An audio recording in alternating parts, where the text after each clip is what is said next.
안녕하세요, 여러분. 오늘은 전기차 보조금 확대에 대해 깊이 있게 이야기해 보려고 합니다. 2025년부터 시행되는 이 정책이 한국의 자동차 시장과 환경에 어떤 변화를 가져올지 살펴보겠습니다. 어떤 내용이 포함될지 궁금하시죠? 그럼 시작해 볼까요? 1. 보조금 확대의 배경. 먼저 왜 전기차 보조금이 확대되는지 알아보겠습니다. 최근 기후 변화에 대한 우려가 커짐에 따라 많은 나라들이 탄소 배출 감축을 위해 노력하고 있습니다. 한국 정부도 2030년까지 온실가스를 2018년 대비 40% 줄이겠다는 목표를 설정했는데요. 이를 달성하기 위해서는 전기차 보급이 필수적입니다. 전기차는 내연기관 차량에 비해 환경 친화적이고 대기 오염을 줄이는 데 큰 도움이 됩니다. 하지만 전기차의 높은 초기 구매 비용은 소비자들에게 부담이 되는 주요 요인 중 하나입니다. 그래서 정부는 보조금을 확대하기로 결정한 것이죠. 이 정책은 단순히 소비자에게 경제적 지원을 제공하는 것뿐만 아니라 장기적으로는 한국의 친환경 자동차 시장을 활성화하는 데 큰 역할을 할 것입니다. 2. 보조금의 구체적인 내용. 그럼 구체적으로 어떤 내용이 포함될까요? 최대 보조금 금액. 전기차를 구매할 때 최대 1천만 원까지 지원받을 수 있습니다. 이는 소비자들이 전기차를 선택하는 데 있어 큰 인센티브가 될 것입니다. 특히 전기차의 초기 비용이 높은 점을 고려할 때 이 보조금은 많은 소비자들에게 실질적인 도움을 줄 것입니다. 대상 차량 보조금은 순수 전기차와 특정 조건을 만족하는 하이브리드 차량에 적용됩니다. 이에 따라 소비자들은 다양한 차량 선택이 가능해지며 전기차에 대한 접근성이 높아질 것입니다. 사회적 약자 지원. 저소득층과 다자녀 가구에 대한 추가 지원이 포함되어 있습니다. 이는 정책의 형평성을 높이고 다양한 계층의 소비자들이 전기차를 선택할 수 있도록 하는 데 기여할 것입니다. 간소화된 지급 절차. 소비자들이 보조금을 보다 쉽게 받을 수 있도록 지급 절차를 간소화할 예정입니다. 이렇게 하면 소비자들이 전기차를 구매할 때 경제적 지원을 신속하게 받을 수 있어 구매 결정을 더욱 쉽게 할 수 있을 것입니다. 3. 전기차 시장에 미치는 영향. 이러한 보조금 확대는 전기차 시장에 어떤 긍정적인 영향을 미칠까요? 첫째, 소비자들은 경제적 부담이 줄어들면서 전기차 구매를 더욱 고려하게 될 것입니다.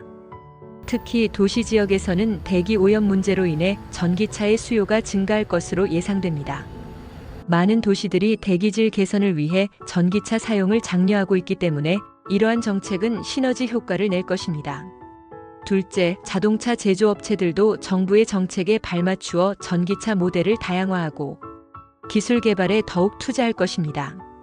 이는 전기차의 가격 인하와 성능 향상으로 이어져 소비자들에게 더 매력적인 선택지가 될 것입니다. 경쟁이 심화됨에 따라 제조사들은 더 나은 품질의 전기차를 시장에 출시하게 될 것입니다. 셋째, 보조금 정책은 전기차 충전 인프라의 확장도 촉진할 것입니다. 정부와 기업들이 협력하여 충전소를 더욱 많이 설치하게 되면 전기차 사용자들은 편리하게 충전할 수 있는 환경이 조성될 것입니다. 이는 전기차의 실용성을 높이는 중요한 요소입니다. 4. 환경적 효과. 전기차의 보급 확대는 대기 오염 감소와 온실가스 배출 저감에 기여할 것입니다. 내연기관 차량에서 발생하는 배기가스는 대기 오염의 주요 원인 중 하나입니다. 전기차를 통한 이동은 화석 연료에 의존하지 않으므로 장기적으로는 도시의 대기질 개선에 긍정적인 영향을 미칠 것입니다. 이는 결국 시민들의 건강에도 이바지하게 됩니다. 또한 전기차의 보급은 정부의 탄소 중립 목표 달성에 큰 역할을 할 것입니다. 한국은 2050년까지 탄소 중립을 목표로 하고 있으며 이 목표를 달성하기 위해서는 전기차 보급이 필수적입니다. 전기차는 기존의 내연기관 차량보다 에너지 효율이 높고 재생 가능한 전원을 통해 운행할 수 있기 때문에 환경에 미치는 영향을 최소화할 수 있습니다. 5. 관련 법률. 마지막으로 이와 관련된 법률도 살펴보겠습니다. 저탄소 녹색성장 기본법. 이 법은 저탄소 및 녹색 성장을 촉진하기 위해 제정되었습니다. 전기차 보급 확대는 이 법의 목표와 일치하며 정부가 추진하는 다양한 환경 정책의 일환으로 볼 수 있습니다. 교통에너지 절약법. 이 법은 교통 분야에서 에너지 절약과 효율성을 높이기 위한 법률로 전기차의 보급과 연관되어 있습니다. 보조금 정책은 이 법의 목적을 달성하는 데 기여할 것입니다. 환경 친화적 자동차의 개발 및 보급 촉진에 관한 법률. 이 법은 환경 친화적인 자동차의 개발과 보급을 촉진하기 위해 제정된 법률로 전기차의 보조금 확대 정책이 이 법의 취지와 맞아떨어집니다. 이렇게 전기차 보조금 확대가 한국의 자동차 시장과 환경에 긍정적인 변화를 가져올 것으로 기대됩니다. 정부의 지속적인 정책 지원과 기업의 혁신이 함께 이루어질 때 전기차는 우리의 생활을 변화시키는 중요한 요소가 될 것입니다. 여러분은 전기차 보조금 확대에 대해 어떻게 생각하시나요? 댓글로 여러분의 의견을 남겨주세요. 구독과 좋아요도 부탁드립니다. 다음 영상에서 만나요.